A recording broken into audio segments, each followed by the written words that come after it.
શ્રી ગણેશાય નમઃ. મિત્રો, આપ જોઈ રહ્યા છો યુટ્યુબ આપણી ચેનલ આવો સત્સંગમાં આપ સૌનું સ્વાગત છે. મિત્રો, આજે આ વિડીયોમાં આપણે સાંભળવાના છીએ અધિક માસના વદ પક્ષની ચતુર્થી, સંકષ્ટ ચતુર્થીની વ્રત કથા, મહિમા, મુહૂર્ત, પૂજન વિધિ તથા આજના ખાસ ઉપાય વિશે. જો આપને આ વિડીયો પસંદ આવે તો લાઈક કરજો, શેર કરજો. આપ આ ચેનલ પહેલી વખત જોઈ રહ્યા છો તો સબસ્ક્રાઈબ કરી લેજો, જેથી આવનારા વિડીયોની માહિતી આપ સુધી તુરંત પહોંચી શકે. ધન્યવાદ. ઓમ વક્રતુંડ મહાકાય સૂર્યકોટી સમપ્રભ નિર્વિઘ્નમ કુરુ મે દેવ સર્વકાર્યેષુ સર્વદા.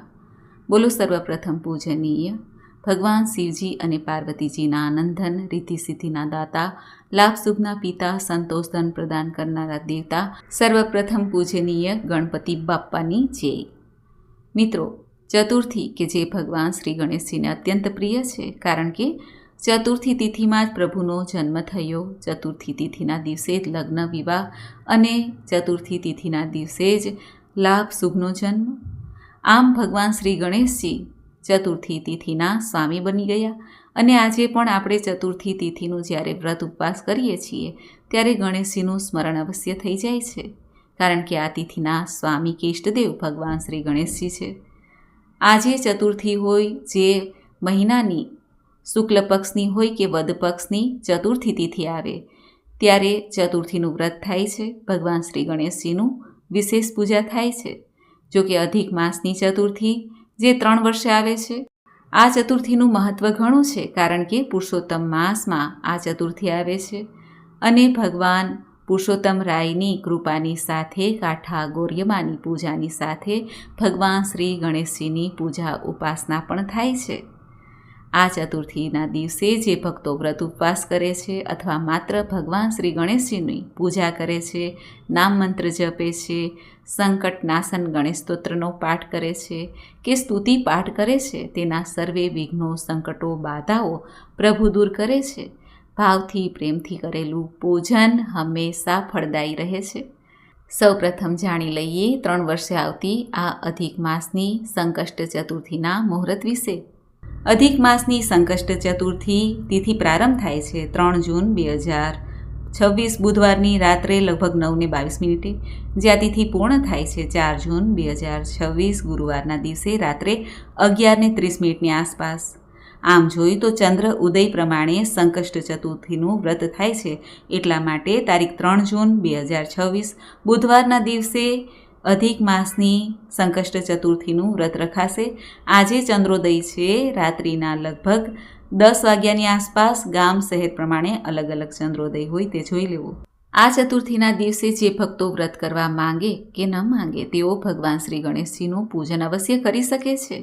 આપણા ઘરના મંદિરમાં નાનકડી ગણેશજીની મૂર્તિ હોય છે, કોઈ પણ ધાતુની હોય કે પછી ચિત્રજી હોય, તેનું વિશેષ પૂજન થાય છે. જો મૂર્તિ હોય તો સ્નાન કરાવવું પડે છે. વસ્ત્ર, શૃંગાર આદિ આપણે કરાવી શકીએ છીએ. ચિત્રજી હોય તો માત્ર સાદી સરળ રીતે પૂજા થાય, દુર્વા ઘાસ અર્પિત થાય છે. પ્રભુને મોદક અત્યંત પ્રિય છે, મોદકનો ભોગ લગાવાય છે. સિઝનના ફલ, ફલાદી ભોગ લગાવી શકાય છે, ખીરનો ભોગ લગાવી શકાય છે. અને ભગવાન શ્રી ગણેશજીને કંકુનું કે સિંદૂરનું, જે કેસરી રંગનું સિંદૂર હોય છે, તેનું તિલક કરવું. અને જો મૂર્તિ હોય તો આખી સિંદૂરિયા મૂર્તિ પણ રંગી શકાય છે. સિંદૂરમાં થોડુંક તલનું તેલ અથવા તો ચોખ્ખું ઘી નાખીને એક ઘટ્ટ પ્રવાહી બનાવીને મૂર્તિને રંગાય છે.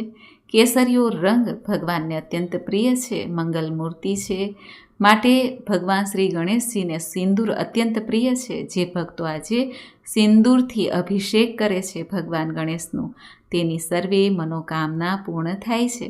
એમાંય આજે તો બુધવાર પણ છે. બુધવાર અને ગણેશજીના આ વ્રતનો સંયોગ અને પુરુષોત્તમ માસ, ઉત્તમમાં ઉત્તમ દિવસ તિથિ છે.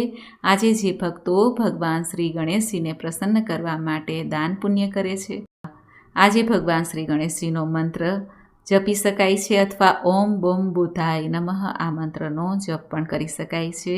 સદબુદ્ધિની પ્રાપ્તિ થાય છે. ભગવાનને લાલ પુષ્પ અત્યંત પ્રિય છે. જો લાલ પુષ્પ દ્વારા પ્રભુનું પૂજન કરવામાં આવે તો ઉત્તમ ફળની પ્રાપ્તિ થાય છે. નૈવેદ્યમાં જો મોદક ન હોય તો ગોળ અથવા ઘઉંના લોટના લાડુ કે પછી ઘી ગોળ પણ ભગવાનને ધરી શકાય છે.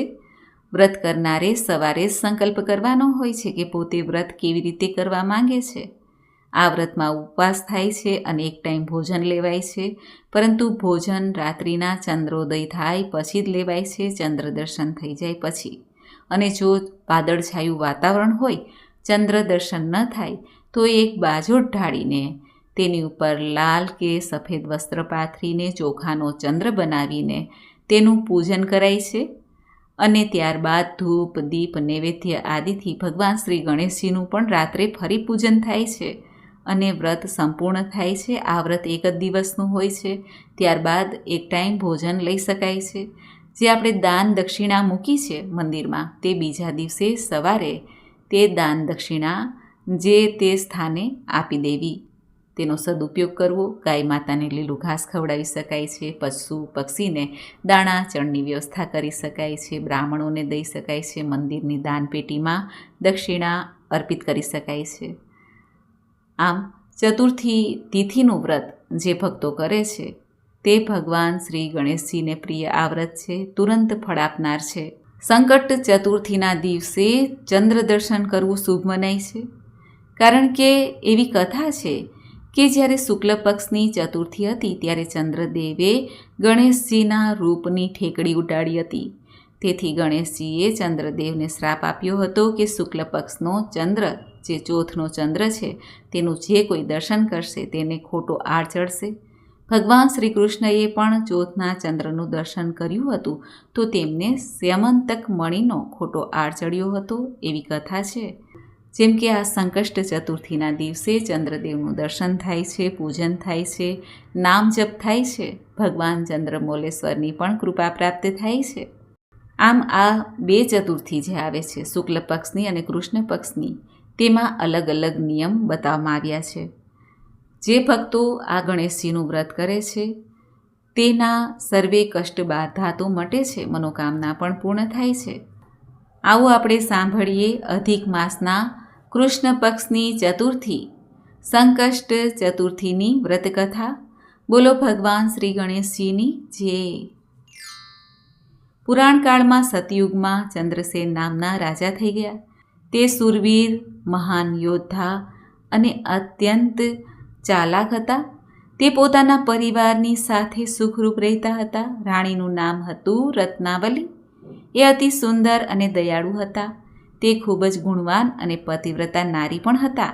એકવાર શત્રુઓએ અચાનક જ ચંદ્રસેન રાજાના રાજ્ય પર ચડાઈ કરી અને દગો કરીને તેમનું રાજ્ય પડાવી લીધું. રાજ્ય હાથમાંથી ચાલ્યું જવાથી રાજા ચંદ્રસેન અને તેની રાણી રત્નાવલી બંને વનમાં ચાલ્યા ગયા. રાજા રાણી ભૂખ તરસથી પીડાતા આમથી તેમ ભટકતા હતા. આ રીતે ભૂખ, દુઃખ અને થાકથી પીડાતા રાજા રાણી ફરતા ફરતા મહર્ષિ માર્કંડેયના આશ્રમમાં જઈ ચડ્યા. રાજા રાણીએ મુનિશ્રીને દંડવત પ્રણામ કર્યા અને પોતાને આશ્રય આપવા માટે વિનંતી કરવા લાગ્યા. અહીં આશ્રમમાં ઋષિઓએ તેમને આશ્રય આપ્યો અને રાજા રાણી ત્યાં આરામથી રહેવા લાગ્યા. એકવાર રાજા ચંદ્રસેન પોતાની આવી દારૂણ સ્થિતિ માટે માર્કંડેય ઋષિને પૂછવા લાગ્યા કે હે મુનિશ્રેષ્ઠ, મેં ક્યારેય કોઈનું પણ બગાડ્યું નથી, સૌની સાથે ભાઈચારાનું વર્તન કર્યું છે, તો પછી મારા કયા પાપને કારણે મારા હાથમાંથી મારી રાજગાદી જતી રહી? આ સાંભળીને ઋષિએ આંખ બંધ કરી થોડી વાર બેસી રહ્યા અને જ્યારે આંખો ઉઘાડી ત્યારે તેમના ચહેરા પર પરમ તેજ હતું. ઋષિ બોલ્યા, હે રાજન, તારા પૂર્વજન્મની કથા સંભળાવું છું, તે તું ધ્યાનથી સાંભળ. એકવાર શિકાર કરવા માટે તમે ગાઢ જંગલમાં ગયા હતા. ત્યાં હરણ, ચિત્તા અને સસલાનો શિકાર કરતાં કરતાં વનમાં રાત પડી ગઈ. એ દિવસે અધિક મહિનાની ચતુર્થી હતી. એ દિવસે વનમાં તમે એક સુંદર સરોવર જોયું. તે તળાવની પાર પર લાલ રંગના વસ્ત્ર ધારણ કરેલ અનેક નાગકન્યાઓને તમે જોઈ. તે સૌ ગણેશજીની મૂર્તિ કરી રહી હતી. તે જોઈને તમને ઘણું આશ્ચર્ય થયું. તમે એની નજીક જઈને નમ્રતાપૂર્વક પૂછ્યું, હે દેવીઓ, શ્રી ગણેશજીની પૂજા કઈ રીતે કરવી જોઈએ? તેનું શું મહાત્મય છે? હું પણ આ કથા વ્રત કરવા ઈચ્છું છું. ત્યારે નાગકન્યાઓએ જવાબ આપ્યો, તમારે ગણેશજીની પૂજા કરવી જોઈએ. તેનાથી મનની તમામ મનોકામના પૂર્ણ થાય છે. સમસ્ત સિદ્ધિઓ, સુખ શાંતિ અને ધનની પ્રાપ્તિ થાય છે. રાજાએ પૂછ્યું, ગણપતિજીની પૂજા કયા મહિનામાં અને કઈ તિથિએ કરવી જોઈએ? તે કૃપા કરીને મને કહો. ત્યારે નાગકન્યાઓ રાજાને કહેવા લાગી, હે રાજન, અધિક મહિનાની કૃષ્ણ પક્ષની ચોથના ચંદ્રોદય થતાં જ વિધિપૂર્વક વિઘ્ન વિનાયક ગણેશજીનું પૂજન કરવું જોઈએ. ગણેશજીની મૂર્તિને પંચામૃતથી સ્નાન કરાવીને લાલ ફૂલ ચડાવવું, 2 વસ્ત્ર, ધૂપ, દીપ, નૈવેદ્ય તથા સુગંધી દ્રવ્યો ચડાવવા, ઘી ખાંડવાળા 15 લાડુ ગણેશજીને ભોગ ચડાવવા માટે તૈયાર કરવા, તેમાંથી 5 લાડુ ગણેશજીને ધરાવવા અને 5 લાડુ બ્રાહ્મણોને દાનમાં આપી દેવા. ત્યાર પછી કુંવારી કન્યાઓને જમાડીને પછી પોતે ભોજન કરવું. પુરાણોમાં વર્ણવેલ કથા વાર્તા સાંભળવી. આ પ્રમાણે કરવાથી તમારી તમામ ઈચ્છાઓ પૂરી થશે. નાગકન્યાઓ પાસેથી વ્રતની વિધિ જાણ્યા પછી રાજાએ વ્રત કરવાનો મનમાં સંકલ્પ કર્યો અને ત્યાંથી ચાલ્યા ગયા. રાજાએ તે મુજબ વ્રત કર્યું. ઋષિ રાજાને કહે છે, હે રાજન, આથી ગણેશજી આપના પર પ્રસન્ન થયા. આપને સ્ત્રી, પુત્ર, દાન વગેરેથી પરિપૂર્ણ કરી દીધા. કોઈ વાતની કમી ન રહી. કેટલોક સમય વીત્યા પછી તમે અભિમાનમાં આવી જઈને વ્રત કરવાનું વિસરી ગયા. સમય જતાં તમારું મરણ થઈ ગયું. હે રાજન, ગયા જન્મમાં તમે ગણેશ પૂજન કરેલ, તેના પ્રભાવે આ જન્મમાં પણ તમારો જન્મ રાજવંશમાં થયો છે. પણ ગયા જન્મમાં અભિમાનમાં આવી જઈને ગણેશ પૂજન કરવાનું છોડી દીધેલ, તેના કારણે આ જન્મમાં તમારી આવી દુર્દશા થઈ છે. રાજાએ ઋષિને પૂછ્યું, હે મહર્ષિ, હવે હું કયો ઉપાય કરું તો મારું આ સંકટ દૂર થાય અને મને સુખ શાંતિની પ્રાપ્તિ થાય? ત્યારે ઋષિ બોલ્યા, હે રાજન, પૂર્વજન્મમાં તમે જેમ ગણેશજીનું પૂજન કર્યું હતું તેમ આ જન્મમાં પણ ગણેશજીનું પૂજન કરી પાછું ગણેશજીને પ્રાર્થના કરો, જેથી તમારા તમામ સંકટ દુઃખ દૂર થાય, તમારું રાજ્ય ફરીથી તમને પાછું પ્રાપ્ત થઈ જાય. માર્કંડેય ઋષિની આ વાત માનીને રાજાએ પોતાની રાણી સહિત ગણેશ સંકષ્ટ ચતુર્થીનું વ્રત કર્યું. વિધિપૂર્વક ગણેશજીનું પૂજન કર્યું અને ગણેશજીને પ્રસન્ન કર્યા. ગણેશ સંકટ ચતુર્થી વ્રતના પ્રભાવથી રાજા ચંદ્રસેનને પોતાનું ગુમાવેલું રાજ્ય પાછું મળી ગયું. પછી તે પોતાના કુટુંબ પરિવાર સાથે સુખ ચેનથી આનંદપૂર્વક રહેવા લાગ્યા. હે ગણેશજી, તમે જેવા આ રાજા રાણીને ફળ્યા તેવા આપનું વ્રત કરનાર, કથા કહેનાર, કથા સાંભળનાર સૌને ફળજો. બોલો ભગવાન શ્રી ગણેશજીની જય. તો મિત્રો, આપણે સાંભળ્યું અધિક માસ કે પુરુષોત્તમ માસના વદ પક્ષની ચતુર્થી, સંકષ્ટ ચતુર્થીની વ્રત કથા, મહિમા, મુહૂર્ત પૂજન વિધિ. મને આશા છે કે આપને આ વિડીયો જરૂર પસંદ આવ્યો હશે. એવું શાસ્ત્રમાં કહેવાયું છે કે સતયુગમાં તપ, ત્રેતાયુગમાં જ્ઞાન, દ્વાપર યુગમાં યજ્ઞ અને કલયુગમાં માત્ર દાનથી મનુષ્ય પોતાનું કલ્યાણ કરી શકે છે. એમાંય ખાસ કરીને આ અધિક પુરુષોત્તમ માસ છે ત્યારે તો સ્નાન, દાન, જપનો મહિમા જ અલગ છે. જે ભક્તો ભગવાન પુરુષોત્તમની કૃપા પ્રાપ્ત કરવા માંગે છે તેઓ નિત્ય ભગવાન પુરુષોત્તમની કથા સાંભળે, મંત્ર જાપ કરે, પવિત્ર નદી તીર્થોનું સ્મરણ કરે, પાપોનો નાશ થાય છે. સાથે જ ભગવાન શ્રી ગણેશજીની કૃપા પ્રાપ્ત કરવાનો આ સુઅવસર છે. આજે જે કાંઈ કષ્ટો ભક્તોના જીવનમાં હોય છે, દુઃખ દરિદ્રતા હોય છે, તેને દૂર કરવા માટે ભગવાન શ્રી ગણેશજીના આ 12 નામનો જપ ઉત્તમ ફળ આપનાર છે. કુંડળીમાં રહેલા 12 ભાવોને આવરી લે છે. જે કાંઈ ગ્રહ દોષ હોય, બાધા હોય કે દુષ્ટ યોગ હોય, તેનું પણ નિવારણ થઈ જાય છે ભગવાન શ્રી ગણેશજીની કૃપાથી.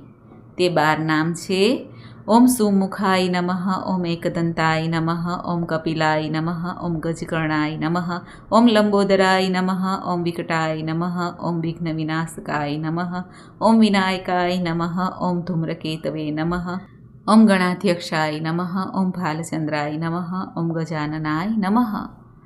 આ રીતે 12 નામ મંત્રનો જપ કરીને ત્યારબાદ ભગવાન શ્રી ગણેશજીને પ્રાર્થના કરવી. સંકટ નિવારણ માટે પ્રાર્થના કરીને નારદ પુરાણમાં આપેલ આ સંકટ નાશન ગણેશ સ્તોત્રનો પાઠ કરી શકાય છે. આવો આપણે સાંભળીએ શ્રી સંકટ નાશન ગણેશ સ્તોત્ર. પ્રણમ્ય શીર્ષા દેવમ ગૌરી પુત્રમ વિનાયકમ ભક્તાવાસમ સ્મરે નિત્યમ આયુઃ કામર્થ સિદ્ધયે.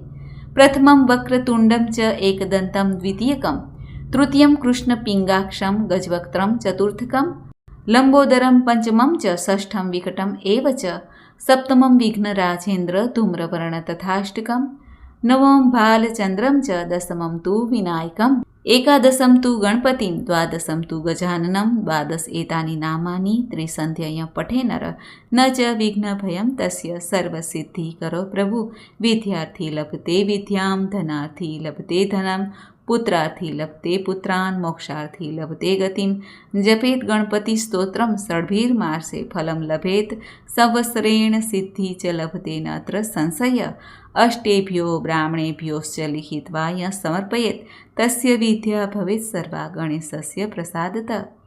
બોલો ભગવાન શ્રી ગણેશજીની જય.